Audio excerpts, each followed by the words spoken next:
Now, folks, next we welcome Kerry, CEO of the Pacific Asian Consortium in Employment, who are a proud sponsor and partner in Act to Change. This way? Of course. Yeah, thank you. That way I don't fall over and hurt myself because of a hangover. Actually, I haven't had a drink for a long time. But especially for those of you that are visitors to LA, aloha. Aloha e kako. Irashaimase. Welcome to LA, home of the LA Dodgers,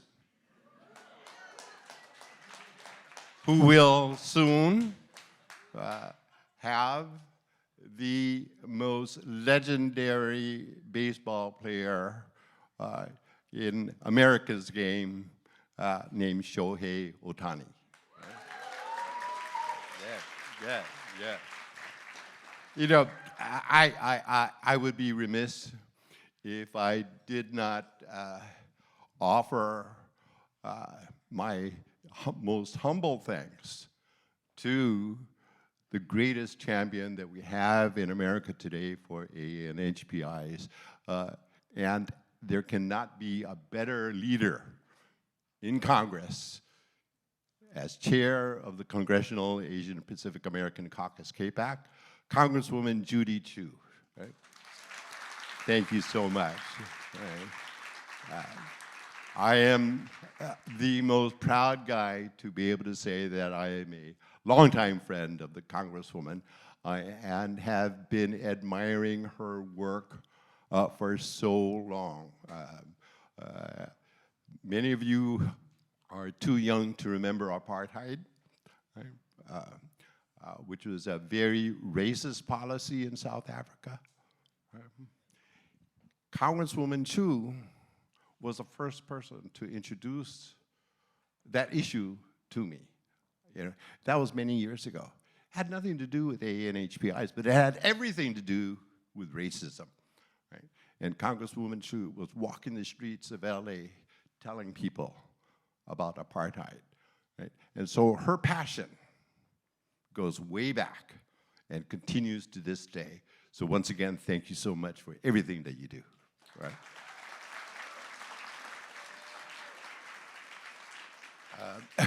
And then on a personal note, I have to really thank her because of her nomination, President Biden appointed me to his President's Advisory Commission on Asian Americans, Native Hawaiians, and Pacific Islanders. So thank you so much.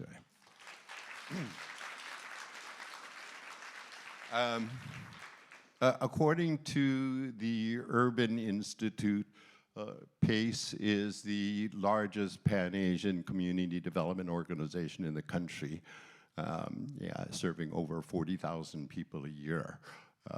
And I also need to thank the PACE team that makes all the magic happen. Billy, Yareli, Natalie, Nicole, please stand and be recognized.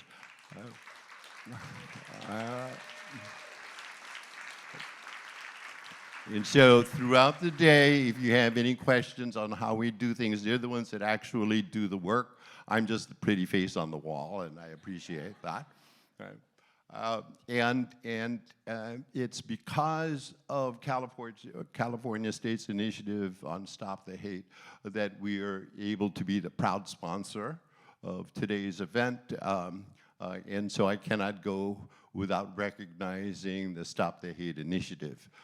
It's something that's very personal to us, and we always say that because it is unusual to find an organization with Japanese, Chinese, Korean, Filipino, Vietnamese, Cambodian, Lao, Thai, South Asian Indians, Pakistani, and Bangladeshi, all under one roof.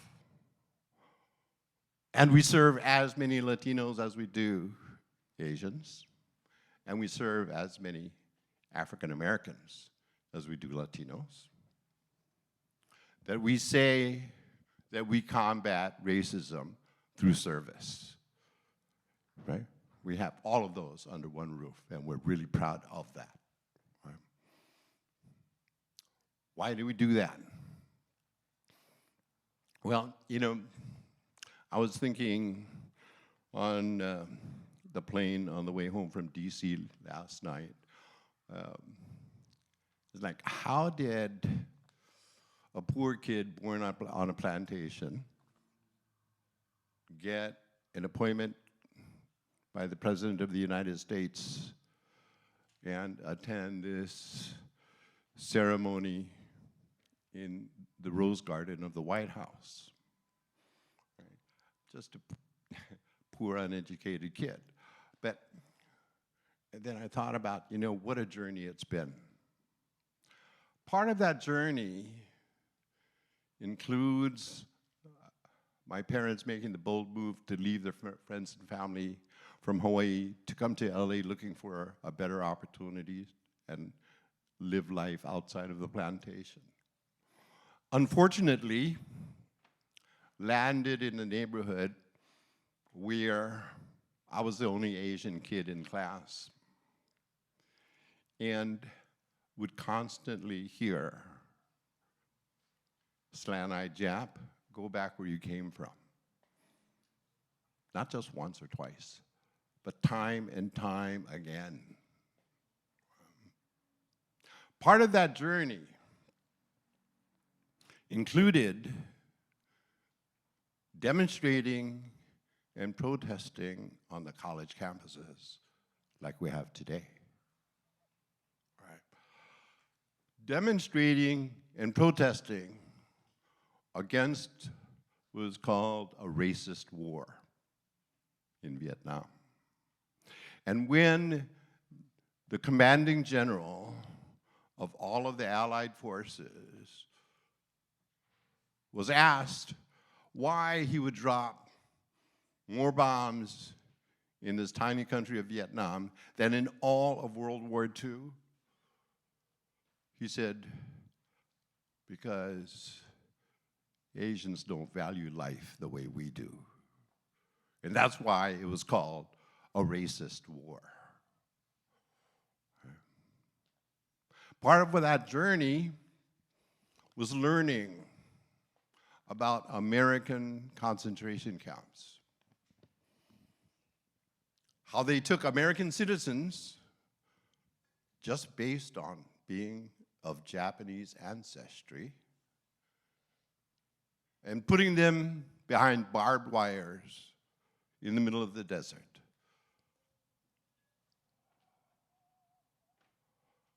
Part of that journey was learning about how their sons and daughters volunteered to fight during World War II.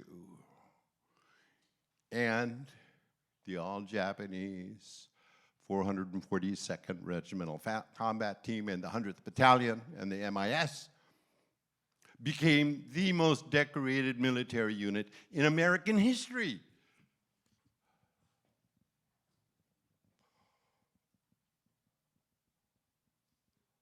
We made a difference.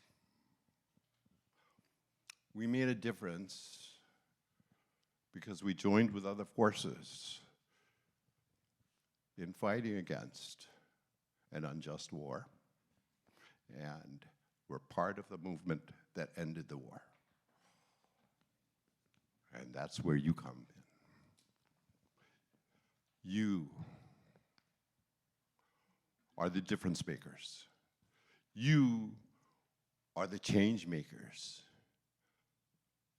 You are the leaders of our future. And so, as you carry on in the next couple of days of your conference, keep that in mind. Because it's you that's going to take over after us old guys ride off into the sunset. It's all going to be all on you.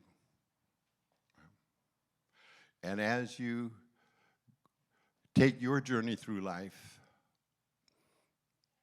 remember a couple of things. One is in Hawaii, we call it kuleana, responsibility. It's because of all of those hundreds and thousands of people that came before us that we are okay. In Japanese, it's called okage-sama de. Okage-sama de genki. It's because of all of those thousands of people that suffered and gave their lives so that we could have a better place today. So thank you for your dedication. Lead with your passion and do everything that you can. Thank you.